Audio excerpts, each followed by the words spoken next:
যারা ভুলে গেছেন যে কাদের রক্তের উপর দিয়ে তারা ক্ষমতায় চলে আসলেন, তারা ক্রমাগত কিভাবে এটাকে সহ্য করছেন যে যাদেরকে এই ১৪০০ মানুষের জীবনের উপর দিয়ে বাংলাদেশ থেকে আমরা বিতাড়িত করলাম, তারা আস্ফালন দেখাবেন, তারা প্রতিনিয়ত জুলাইকে আন্ডারমাইন করার চেষ্টা করবেন, প্রতিনিয়ত জুলাই যোদ্ধাদের জীবনকে হুমকির মুখে ফেলবেন, হুমকি ধামকি দেবেন, জুলাইকে সন্ত্রাস বলবেন।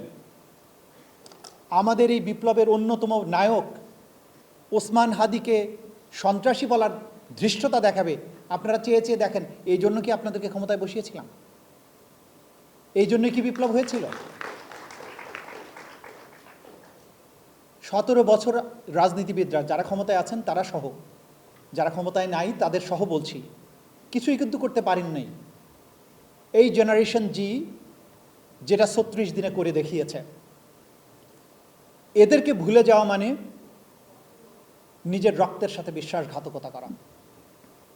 জুলাইকে ভুলে যাওয়া মানে ১৪০০ শহীদের সাথে শুধু নয়, পুরো জেনারেশনের সাথে বিশ্বাসঘাতকতা করা। কিভাবে পারেন আপনারা জুলাই সনদের বাস্তবায়ন না করে থাকতে?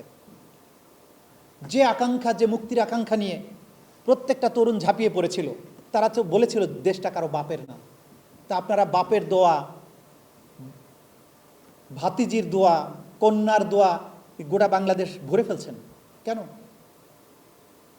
এই দেশটা যে কারো বাপের নয়, এই স্লোগান দিয়ে, এই মহাকাব্যিক একটা বক্তব্য দিয়ে তো জুলাই বিপ্লব হয়েছিল। আপনি কয়েক মাসের মাথায় সেটা উল্টিয়ে দেওয়ার চেষ্টা করছেন। এই উল্টিয়ে দেওয়ার চেষ্টা করলে সেটা বুমেরাং হতে বাধ্য।